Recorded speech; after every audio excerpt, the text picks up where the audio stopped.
आचार्य जी प्रणाम। अपने शारीरिक स्वास्थ्य का ध्यान रखें।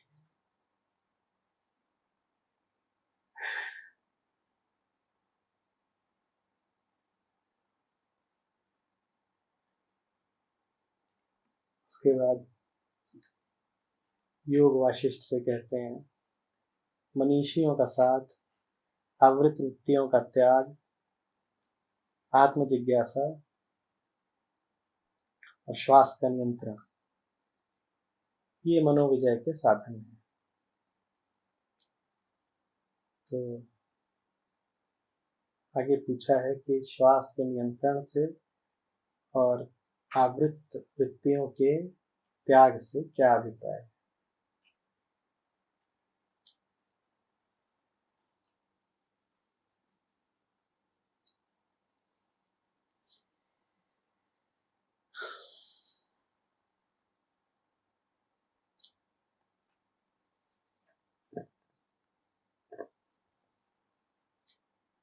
समझेंगे।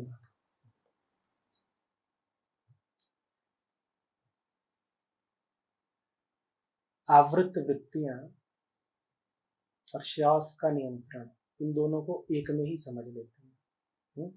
और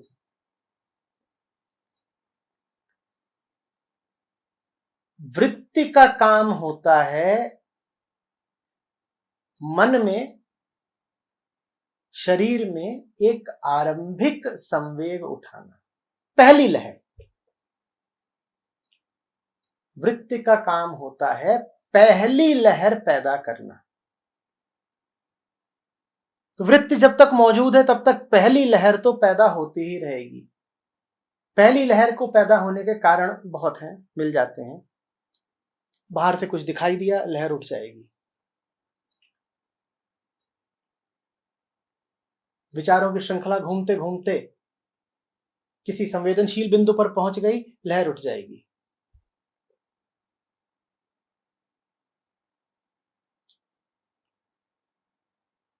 बिस्तर खरीदने गए थे, बिस्तर की लकड़ी देख करके चिता का ख्याल आ गया, उस पर अपनी लाश दिख गई, लहर उठ जाएगी।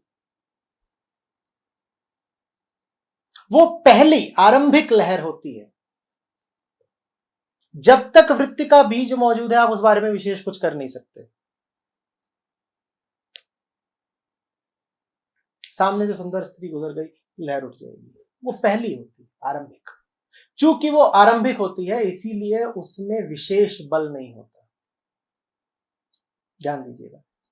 पहली के साथ दुर्भाग्य यह है कि उस पर आपका कोई नियंत्रण नहीं होता, आपको पता भी नहीं चलेगा वो क्यों उठ गई। और पहली के साथ सौभाग्य यह है कि उसमें कोई विशेष बल नहीं होता।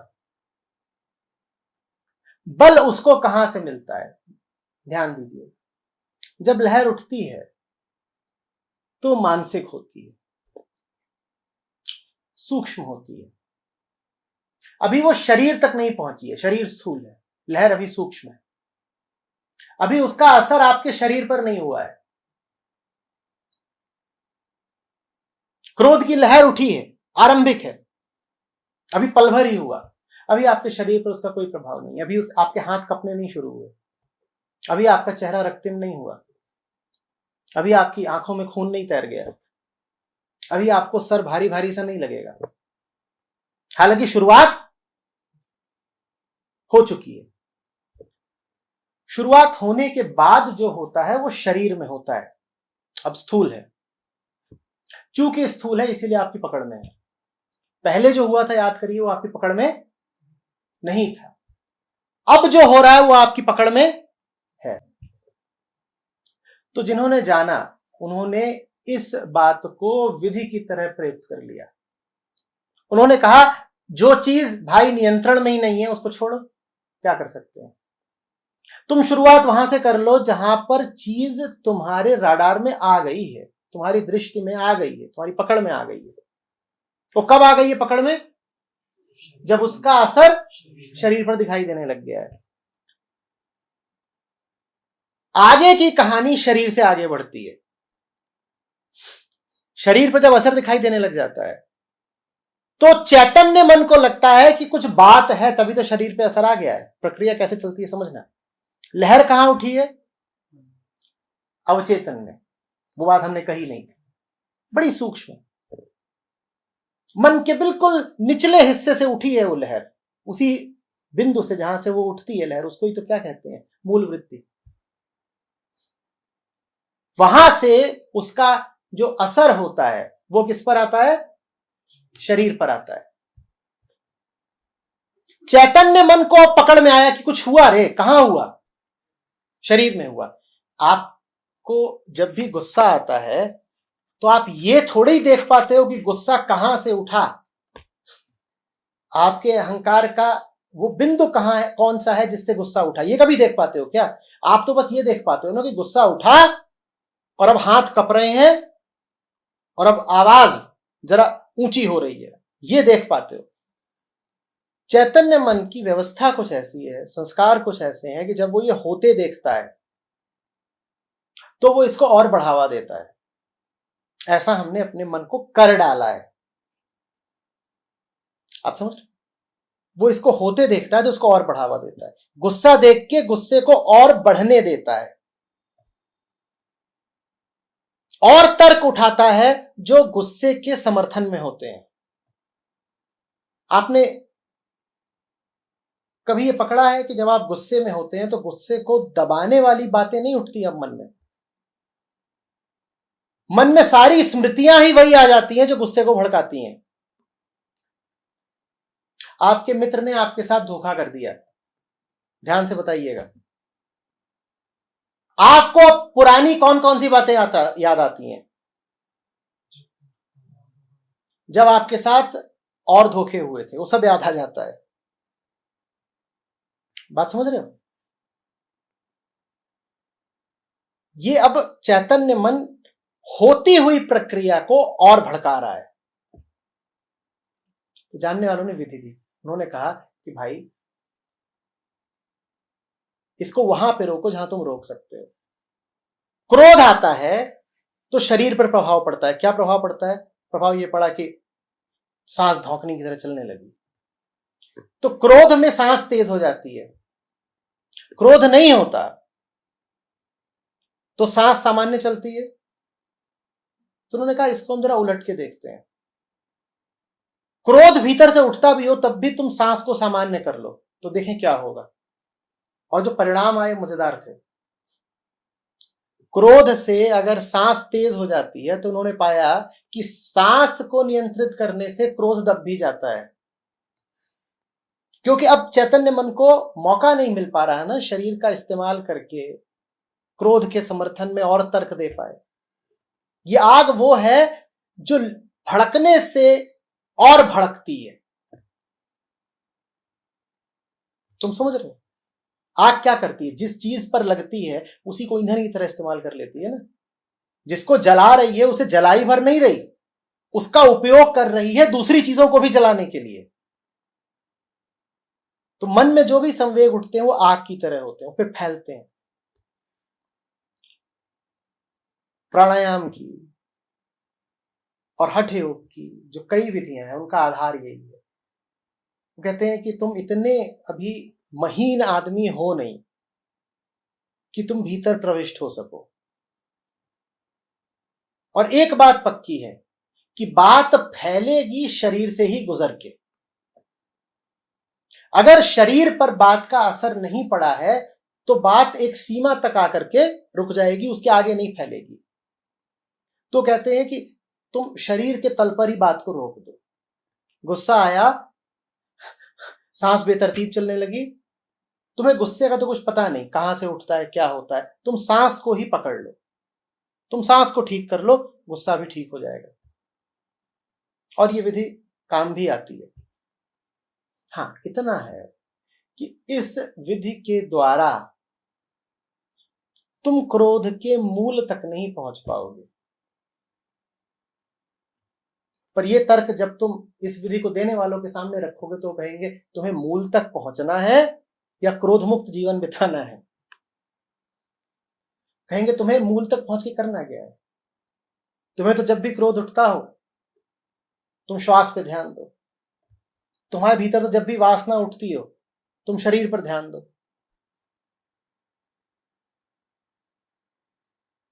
तुम्हारे भीतर काम का आवेग यदि उठता भी है तो वो यही तो कहता है ना कि वो अपनी जननेंद्रियों को घर्षण दो, और घर्षण देने से क्या होता है, काम का आवेग और उठता है।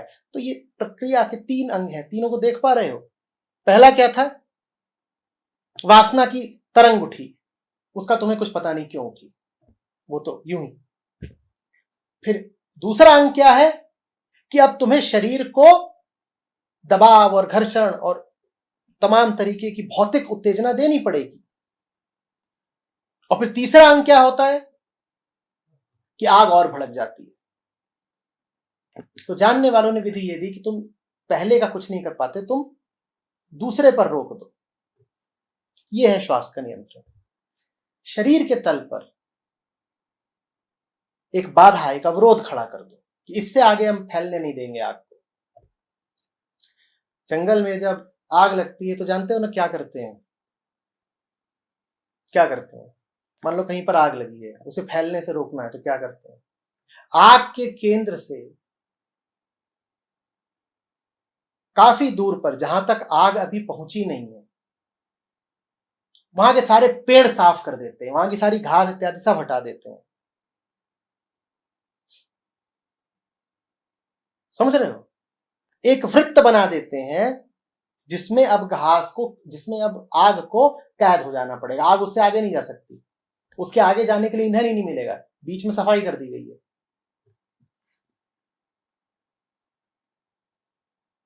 तो आपने पूछा आवृत्त वृत्तियां क्या है, वो भी मैंने बता दिया। वो जिनका आपको कुछ पता नहीं पर आपके भीतर है और आपको नचाई जा रही हैं, इसीलिए उनको आवृत्त वृत्तियां कहते हैं, छुपी बैठी हैं, आपको उनका कुछ पता नहीं। आपको उनका पता तभी चलता है जब वो शरीर पे आती हैं और अपना पूरा नंगा नाच दिखाती हैं, तब आपको पता लगता है अरे ये क्या हो गया, मैं तो शांत बैठा था, अचानक कुछ हुआ और मैं भड़क गया। आपको लग रहा था आप शांत हैं, भीतर अशांति बैठी हुई थी, आपको उसका पता नहीं। इसीलिए उसे कहा गया है आवृत्त या प्रच्छन्न वृत्ति, वो छुपी बैठी है। सतह पे शांति या नीचे घोर अशांति का बीज है, वो फटता है बार बार।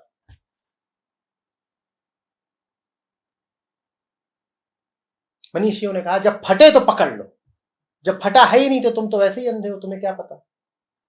जब फटेगा तो कहां असर करेगा, शरीर पर। वहीं जान लो कि कुछ हुआ, शरीर हिला रे, अभी रोको, क्यों हिला, नहीं अब रोक सकते हो तुम, रोक लो शरीर को।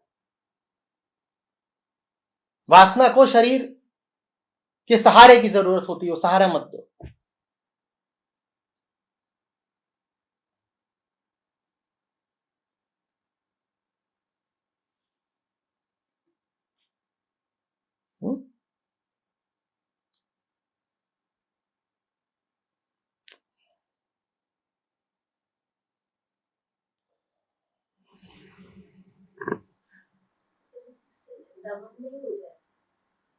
विधि है, विधि है। देखिए दमन अपने आप में कोई बुरी बात भी नहीं है। दम शम ये तो अनिवार्यताएं बताई गई हैं साधक के लिए। दम ही नहीं, शम भी। दमन माने दबाना और शमन माने बुझाना। तो हम जिसको दमन या सप्रेशन बोलते हैं वो कोई इतना भी गंदा शब्द नहीं है। ये भी अहंकार का एक बड़ा तर्क रहता है कि देखो दमन बुरी बात है, सप्रेशन मत करना। सप्रेशन भी एक विधि है और कई बार जरूरी होती है।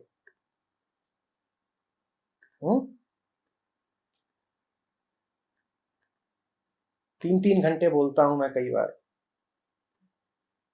आप तो कब से आती हैं 4-4 घंटे, और इतने बैठे होते हैं। क्या वो अपनी शारीरिक लहरों का दमन नहीं कर रहे होंगे बैठे बैठे? और कुछ नहीं तो मूत्रालय जाने की लहर ना उठती होगी। व्यवहारिक सी बात है। तो दमन किया कि नहीं किया, और दमन न करते तो सबको परेशानी देते। अब तुम तर्क देते रह सकते हो कि अगर भीतर दबाव बन रहा है और बैठे हैं तो देखिए आचार्य जी सुना तो नहीं ना हमने, तुम देते रहो तर्क, हमें सुनने ही नहीं तुम्हारे।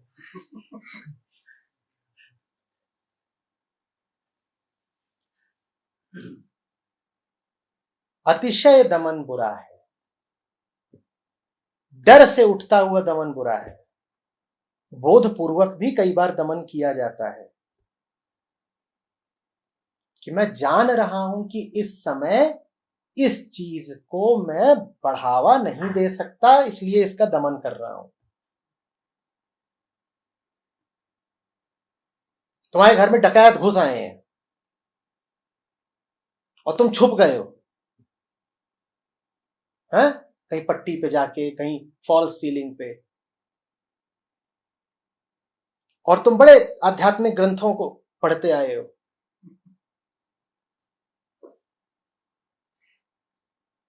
गुरुवर ने तुमको बताया friends suppression is such an अगली थिंग, और तभी तुम्हें खांसी आ गई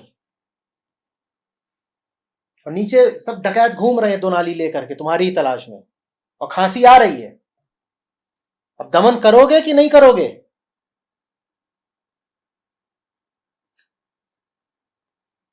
करोगे कि नहीं?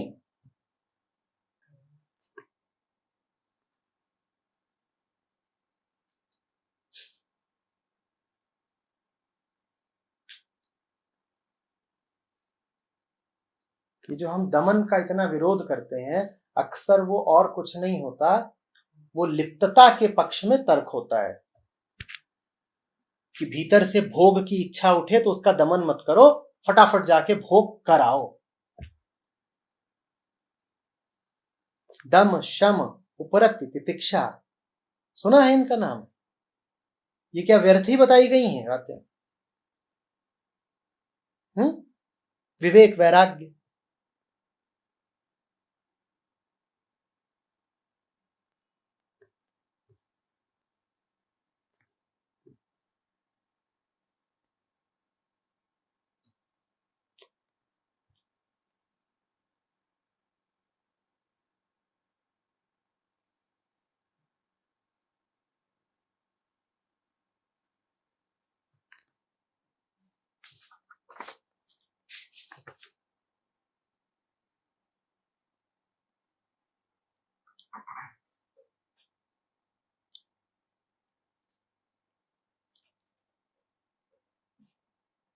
आगे कह रहे हैं कि जब कोई संतों के साथ जुड़ता है तब प्रच्छन्न वृत्तियां सक्रिय होना बंद कर देती हैं, संसार के सारे विचार नकार दिए जाते हैं, और बस ये याद रहता है कि इस शरीर को नष्ट होना है।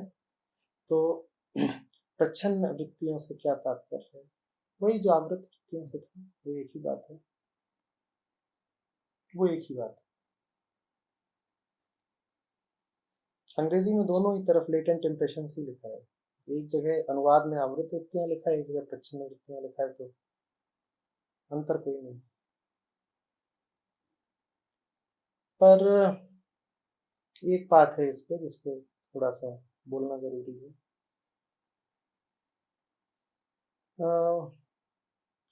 आपने लिखा है कि जब कोई संतों के साथ जुड़ता है तब संसार के सारे विचार नकार दिए जाते हैं, और बस ये याद रहता है कि इस शरीर को नष्ट होना है। मुझे नहीं मालूम कि ये बात ग्रंथ बिल्कुल ऐसे ही कह रहा है कि नहीं।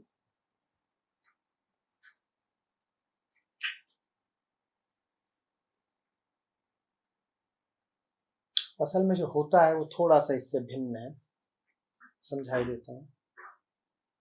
जो होता है वो ये है कि विचार नकारने नहीं पड़ते, विचार आते नहीं है। विचारों को नकारते रहना तो बड़ी मेहनत का काम हो जाएगा कि वो आए जा रहे हैं तुम नकारे जा रहे हो, वो आए जा रहे हैं तुम नकारे जा रहे हो। संतों के संसर्ग का फायदा ये नहीं है कि आप विचारों को नकारना शुरू कर देते हो, उसका फायदा ये है कि आप जब संत के साथ बैठे हो उस वक्त व्यर्थ के फालतू विचार आते ही नहीं है। ऐसा नहीं कि हाँ यही लिखा है कि नकारते हैं।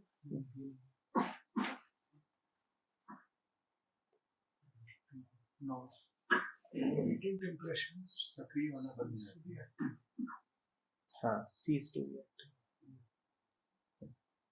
तो वो विचार आते ही नहीं है। और ये तो बड़ा आम अनुभव है ना, आप भी साथ बैठते हो तो आपने देखा ही है, साथ हो तो जगत का जैसे लोप हो जाता है। जगत का लोप होने से क्या अर्थ है? ये नहीं कि दीवार गिर गई और धरती विलीन हो गई। उसका लोप होने का अर्थ है कि वो बातें आपके लिए महत्वपूर्ण ही नहीं है, उन बातों का आपके संदर्भ में कोई मूल्य नहीं है। आप टिक के बैठे हो दीवार पे, पर दीवार का आपको कोई ख्याल नहीं है। ये होता है सत्संग में। आप समझ रहे हैं?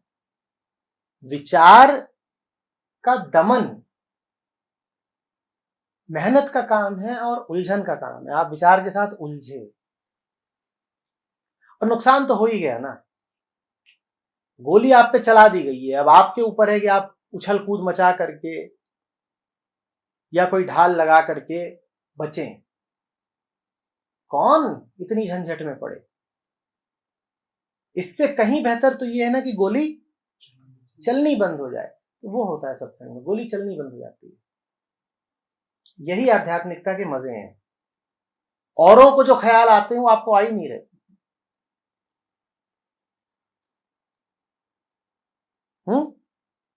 अंधेरी रात है, सब रास्ता भटक गए हैं, सुनसान सी जगह है और भूख प्यास लगी है और रुपया पैसा नहीं जेब में। औरों को जो ख्याल आ रहे हैं वो आपको आ ही नहीं रहे। मजा आया कि नहीं आया? बाहर बाहर से स्थिति सबकी एक है, भीतर जमीन आसमान का अंतर। ये आध्यात्मिकता। ख्याल आने बंद हो जाते हैं। और उसके बाद जो आपने लिखा वो ठीक ही है कि आते भी जो हैं उनमें बहुत बल नहीं होता। आप उनको ऐसे छाड़ सकते। ऐसा नहीं है कि भीतर से एक प्रचंड आवेग उठा और उसने आपको अपनी गिरफ्त में ले लिया, वो नहीं होता। ये आध्यात्मिकता।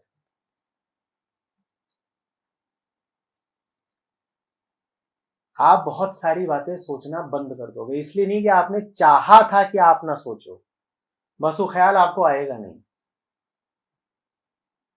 और दिल धक से आपका तब रह जाएगा जब एक दिन आपको कोई याद दिलाएगा कि यार तुम इस बारे में बिल्कुल ही बेफिक्र हो गए हो। अब ये गैर जिम्मेदारी की बात है, कुछ तो सोचो, कुछ तो चिंता करो। और आप कहोगे यार बात तो तूने ठीक बोली, ये मुद्दा तो गंभीर है, इस पर हमें विचार करना चाहिए।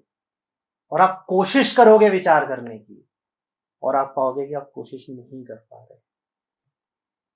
आप चाह कर भी कुछ बातों का विचार नहीं कर पा रहे। तब जानना कि यज्ञ सफल हुआ। पहले तो ये होता था कि आप चाहते थे कि ना सोचूं और विचार चढ़े चले आते थे। और एक दिन ऐसा आता है जब आप अपने आप से बोलते हो कि भाई हद हो गई लापरवाही की, अरे कुछ तो फिक्र करो, कुछ विचार, कुछ चिंता करो। आप बैठते हो कि आज चिंता करेंगे, लाओ भाई चिंता का सारा सामान लाओ, सब रख दिया गया है।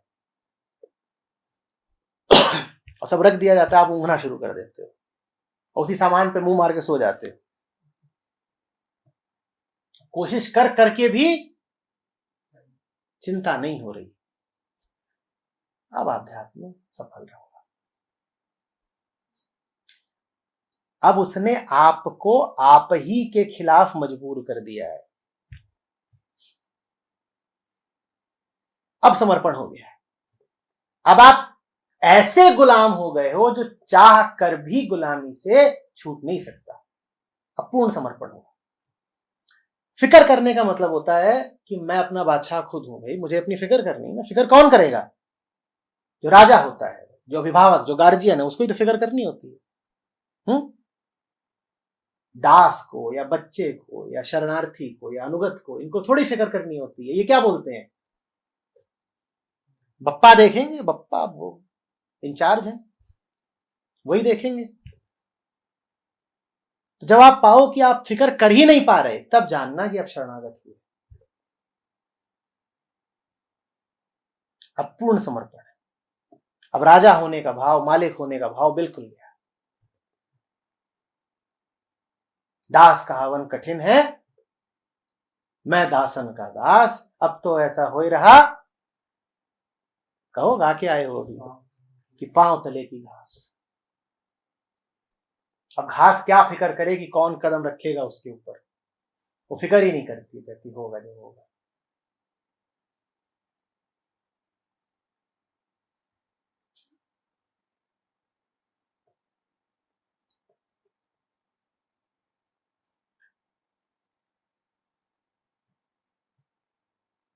जैसे कोई नानक ताने खा के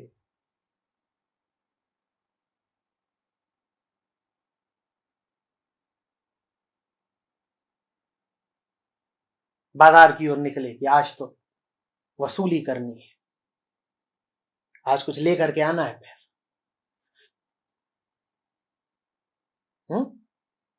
उसको बड़ी उलाहना दी गई है। जब उलाहना वगैरह मिली है, जब दायित्व का बोध खूब करा दिया गया है, उसने भी फेटा कसा है कि आज तो जा रहे हैं, आज हम भी दिखाएंगे व्यापारी होके, आज हम भी कुछ कमा के लाएंगे बाहर से। तो कमाने के नाम पे क्या किया, एक दो तो तीन और चार, तो गिन गिन के आज दे रहे हैं कि आज देखो, हमसे संतई की अपेक्षा न करना, आज हम व्यापारी हैं, आज हम संत नहीं हैं। आज घर वालों ने बड़ी जिम्मेदारी का एहसास दिला के भेजा है, बिल्कुल एकदम सतर्क है, आज कोई चूक नहीं करनी है। और 5, 6 और 7, 8 और फिर पहुंचे 11, 12, 13 और सारी चालाकी भुला गई। अब व्यापारी भीतर से चिल्ला रहा है, वो ठोक बजा रहा है, वो आवाज दे रहा है, क्या कर रहे हो, ये 13, 13 ले, 13, 13, 13, 13, 13, 13। कोशिश करके भी ये समर्पण है। अब आप संत हो गए, अब आप शरणागत हुए। एक मजबूरी आ जानी चाहिए, आपको अपने खिलाफ मजबूर हो जाना चाहिए कि यार चाह कर भी तुझे नहीं छोड़ सकता। ये कौन है जो सीने में ऐसा समा गया। इच्छा तो बहुत होती है कि कलेजा ही निकाल के फेंक दे। ये है कौन जो ऐसा काबिज हो गया है कि अब हटता ही नहीं, ऐसी मजबूरी है। गुलाम तो होना ही है, वृत्ति के हो लो या सत्य के हो लो, किसका होना।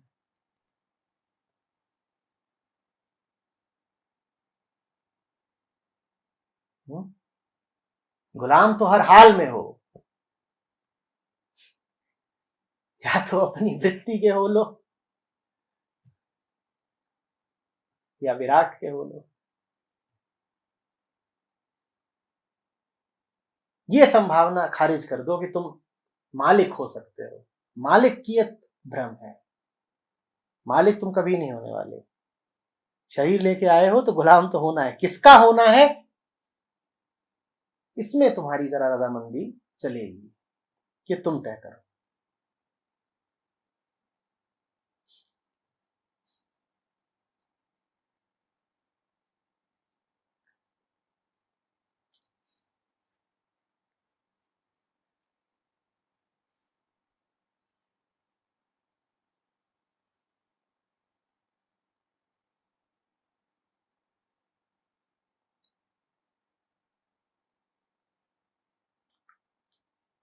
आगे कह रहे हैं कि थोड़ा सा यहाँ पे समझाने की जरूरत है, ये तो नहीं कहूंगा संशोधन की, पर आगे लिखा है कि बाकी सारे विचार नकार दिए जाते हैं और बस ये याद रहता है कि शरीर को नष्ट होना है। नहीं नहीं, ऐसा नहीं, मामला थोड़ा सा इससे भिन्न है। आपको अन्यथा ये सदा याद रहता है कि इस शरीर को सदा नष्ट होना है। आप अपने कर्मों को देखो, आपका जीवन प्रमाण है। आप सुबह से शाम तक जो कर रहे हो, आप लगातार इस मरण धर्मा शरीर, इस मरण धर्मा स्व को किसी प्रकार बचाने के लिए कर रहे हो। दिन भर आप मौत के खौफ से डरे हुए हो, और तो कोई बहुत बड़ा डर होता नहीं। आम आदमी लगातार डर में जीता है, और वो जो डर है वो विलुप्ति का डर है। मिट ना जाओ, कहीं गायब ही ना जाओ। तो बड़े से बड़ा डर यही है कि गायब ना हो जाओ। तुमने अपनी पहचान 50 चीजों से जोड़ी है। तुम गायब कैसे होते हो? जब वो चीजें गायब होती हैं। तुम ये तो कहते ही नहीं ना कि मात्र मैं। तुम क्या बोलते हो? मैं धनी, मैं धनी। और भी बहुत सारी चीजें हैं। एक है कि मैं धनी। अब धन हटा तो मैं भी हटा। ये मौत का डर है। तो मैं को बचाने का तुम्हारे पास कोई सीधा या प्रत्यक्ष तरीका नहीं है। तो मैं को बचाने के लिए तुम किसको बचाने दौड़ते हो? धन को। तुम धन को वास्तव में नहीं बचा रहे हो। तुम किसको बचा रहे हो? तुम मैं को बचा रहे हो। ये मौत का खौफ है। तुम मैं को बचा रहे हो। धन जाएगा तो मैं भी चला जाऊंगा। जैसे वो पुरानी कहानियों में जादूगर होता था ना, जिसकी जान कहां कैद होती थी? तोते में। तो वो अपनी रक्षा नहीं करता था, वो किसकी रक्षा करता था? तोते की। तो वैसे ही जिसने कह दिया मैं धनी, उसके प्राण कहां बैठे हैं? धन में। वो धन बचाएगा। तुमने कह दिया मैं प्रेमी, तो तुम्हारे प्राण अब कहां जाके बैठ गए हैं? प्रेमिका में। तुमने कह दिया मैं बाप, तुम्हारे प्राण कहां जाके बैठ गए? बिटिया में, बेटवा में। तुमने कह दिया मैं ज्ञानी, तुम्हारे प्राण कहां जाके बैठ गए? बात समझ में आ गई ना? तो सुबह से शाम तक तुम जो भी कुछ कर रहे हो वो किसी ना किसी चीज को बचाने या पाने के लिए ही तो कर रहे हो। ये मौत का खौफ है। तो मौत के खौफ में तो हम जीते हैं लगातार। संतों की संगत से वो खौफ जाता रहता है। तो ऐसा नहीं है कि ये विचार शेष रहता है कि शरीर को एक दिन नष्ट हो जाना है। ये विचार जाता रहता है कि तुम नष्ट हो सकते हो। तो अब तुम यूं जीते हो जैसे कभी मरोगे नहीं। कबीर कहते हैं झिटक के, जैसे चिढ़ के कह रहे हो कि अरे कबीरा मर चुका, अब कितनी बार मरेगा?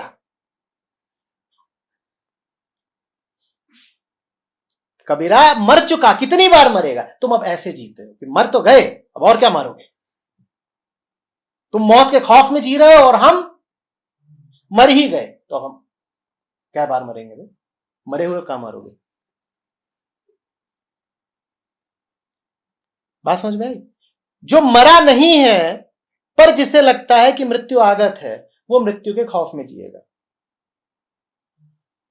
जो मर ही गया उसको कोई मौत नहीं है, वो आत्मा की तरह जीता है। अमर हूं मैं, मुझे कौन मारेगा? मर ही गया से क्या अर्थ है? खुद ही बता दो। तो मैं कहता था मैं धनी, अब मुझे मारा जा सकता है। कैसे? क्योंकि धन को मारा जा सकता है। मैं कहता था मैं ज्ञानी, अब मुझे मारा जा सकता है, मैं मर्त्य हूं, क्योंकि ज्ञान को मारा जा सकता है। पर ये जो मैं अपना संबंध बनाए हूं 50 सीओ से, मैं ये संबंध ना रखूं तो मुझे कैसे मारोगे? अब कैसे मारोगे? मैं को तो मारा नहीं जा सकता। पहले भी तुम मैं को नहीं मार रहे थे। तुम किसको मार रहे थे? धन को मार रहे थे। अब वो धन है ही नहीं मारने के लिए, तुम मारोगे कैसे? मैं को मारने का कोई उपाय नहीं। मैं जिसके साथ जुड़ा है उसको मारने का उपाय होता है। तुम उससे मैं को जोड़ो ही मत ना, और चीजों को जोड़ लो। भाई धन से सुविधा मिलती है, जोड़ लो। हाँ, धन से सुविधा है, धन से मैं नहीं हूं। अंतर समझो। धन से सुविधा है, धन से मैं नहीं हूं। सब ले जाओ, रुपया, पैसा, कच्छा, बनियान, तब भी मैं हूं। इसका मतलब ये नहीं है कि मैं देह हूं कि सब कच्छा बनियान हट गया तो भी देह तो बची। वो बात नहीं हो रही है। प्रतीक है, उसको वैसे ही समझना, वहां भरोसा नहीं। सब हट जाए, क्योंकि बात ज्यादातर मानसिक होती है। जिस भी चीज का तुम सहारा लिए खड़े थे वो सब हट जाए, उसके बाद जो मैं बचता है वो अमर होता है। और जब तक मैं बैसाखियों पर खड़ा हुआ है, वो बैसाखियां कभी भी हटाई जा सकती हैं, तुम मौत के खौफ में जियोगे। तो मृत्यु का विचार संसारी को प्रतिपल रहता है, और सन्यासी को ऐसा नहीं है कि ये विचार आता है कि ये शरीर तो मर जाएगा, ये शरीर तो मर जाएगा, उसे कोई विचार नहीं आता। उसको अब बोध है कि जो कुछ है वो मर्त्य है ही है। वो काहे को विचार करेगा? जिस चीज का तुम जान ही गए यथार्थ, उसका बार बार विचार क्यों करोगे? तो जरा रुकण बात हो जाएगी। कोई बैठे बैठे लगातार यही सोच रहा है कि ये शरीर मर जाएगा, शरीर मर जाएगा। तो मर तो जाएगा ही, तुम सोच काहे को रहे हो? तुम्हारे सोचने से कुछ बदल जाएगा, या कुछ और चाहते हो कि बदल जाए? जो यथार्थ है हम उसके स्वीकार में खड़े हैं भाई। हाँ, हमें पता है शरीर मर जाएगा, हटाओ और कोई बात करो। क्या कोयल गा रही है, बढ़िया बारिश हो रही है, कुछ काम करना है, खेल के आते हैं, बैठो इधर कुछ बतियाते हैं। यही विचार करते रहे कि शरीर को मर जाना है, शरीर को मर जाना है। भगवान बचा ऐसे सन्यासी से।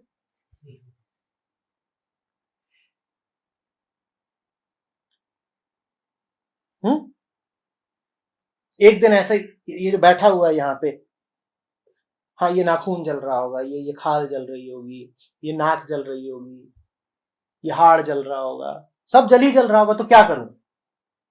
बैठ के विचार करूं कैसे जल रहा होगा? ये प्रसन्ना तो कितना बड़ा होगा, और रोएगा कि नहीं?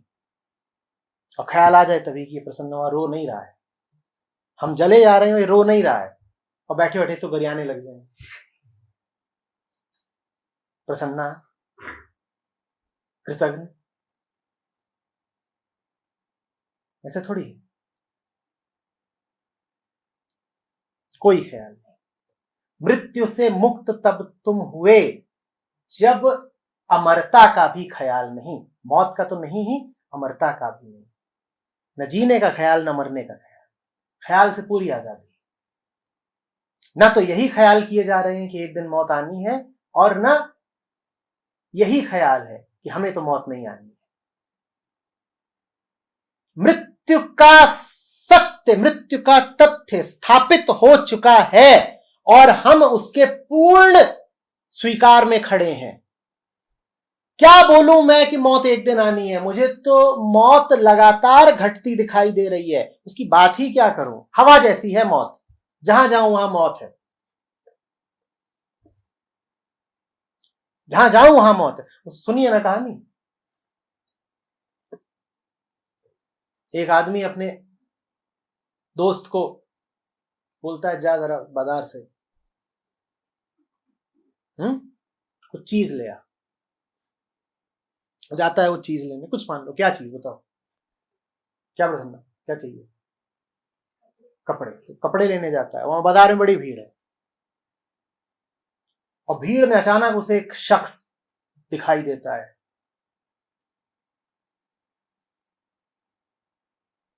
और उसको देख के उसकी सिट्टी पिट्टी गुम हो जाती है। बुरी तरह भागता है, वापस आता है अपने दोस्त के पास। वो पूछता है, कपड़े ले आए? बोलता, कपड़ा छोड़ो, बाजार में मौत दिख गई, खड़ी हुई थी।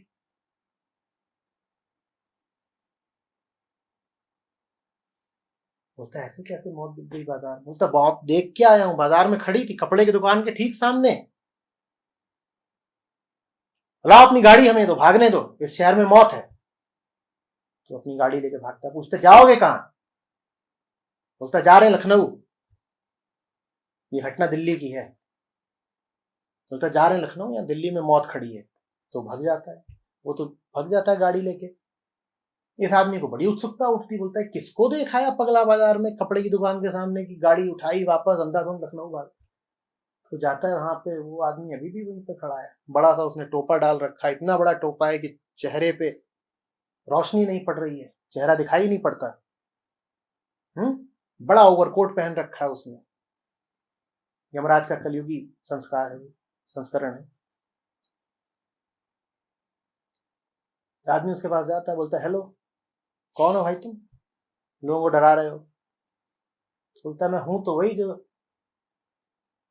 तुम्हारा दोस्त मुझे समझ रहा था। बोलता मौत हो तुम? बोलता मौत हूं। बोलता मौत हो तुम तो छुप के आते, तुम उसे डरा क्यों रहे थे? बोलता नहीं डरा नहीं रहा था। बोला वो आदमी मुझे घूर रहा था। तब मौत बोलती मैं उसे घूर नहीं रहा था, मैं तो चकित था, मुझे तो यकीन ही नहीं हो रहा था तुम्हारे दोस्त को देख के। बोलता क्या नहीं यकीन हो रहा था मेरे दोस्त को देख? बोलता मुझे तुम्हारे दोस्त को ये नहीं देख के ये नहीं यकीन हो रहा था कि दिल्ली में क्या कर रहा है, शाम को मुझे इसे लखनऊ में उठाना है। ये दिल्ली में कर क्या रहा है इस समय पे, शाम को लखनऊ में मुझे उठाना है इसको, ये अभी यहां घूम रहा है, हिसाब गलत कैसे हो गया?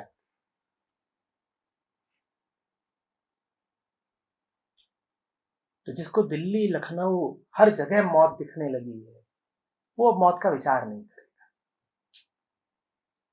अमर होने का अर्थ है मौत की अनिवार्यता को बेझिझक स्वीकार कर लेना। अनिवार्यता, सातत्यता, सब कुछ हर जगह है, प्रतिपल है और घटती ही जा रही है, सब मिटता जा रहा है, सब मरणशील है। जिसको ये बात बैठ गई और ऐसी बैठी कि उसने बाकी सारे विचार साफ कर दिए, वो मौत का ख्याल नहीं करेगा, वो जिएगा।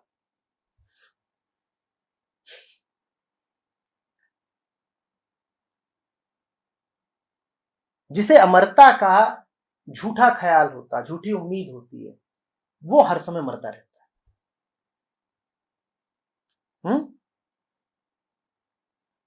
जो मौत को ऐसे देखता है कि हाँ ठीक है, कब आ रही हो, और सुनो सही लग रही हो। जिसका मौत से ऐसा रिश्ता हो गया है कि जाती हुई मौत को, तुम्हें नहीं आ रही किसी और को जा रही है, जाती हुई मौत को छेड़ दे, वो अमर हो गया।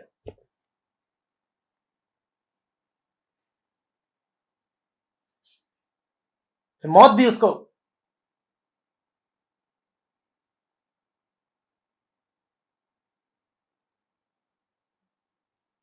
धकिया के डांट के अलग कर देती है। चल परे हट, अभी तो मौत से नहीं कह रहे चल परे हट, मौत तुमसे कह रही है चल परे हट, जब देखो तब चेप।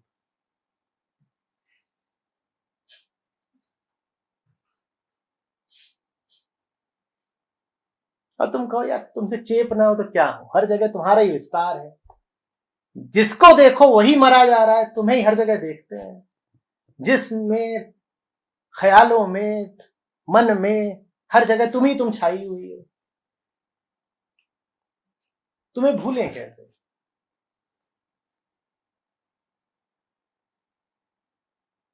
हमें कोई झूठी मान्यता ही नहीं है कि हम जिंदा हैं, हम तो अपने आप को जीवित मृतक मानते हैं। हम तो तुम्हारे हो ही गए हैं जाने मन, इंतजार इस बात का है कि कब आओगी ले जाओगी। हम तो ये मानते ही नहीं कि अब किसी और के हो सकते हैं, संसार में किसके हो, जिसके होंगे वही तुम्हारा है। तो परोक्ष रूप से तुम्हारे हो, इससे अच्छा सीधे ही तुम्हारे हो जाते हैं।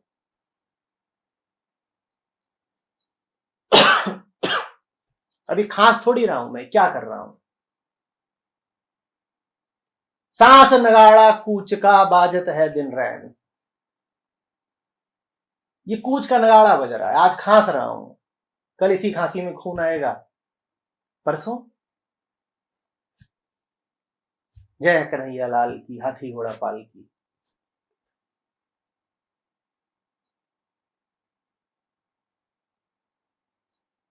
मौत से ये रिश्ता हो, हम मरे ही हुए, अब मैं मौत का ख्याल नहीं है। ख्याल तब आए ना जब बचने की संभावना हो। कोई संभावना ही नहीं बचने की, हम मरे समान ही हैं। अब कोई ख्याल नहीं, अब जियो, अब मौज है। बहुत धमकी देती थी टीचर, फेल कर देंगे, फेल कर देंगे, तुम फेल हो ही जाओ। अब स्कूल से बाहर हो, अब बाहर खुला मैदान है, अब जियो।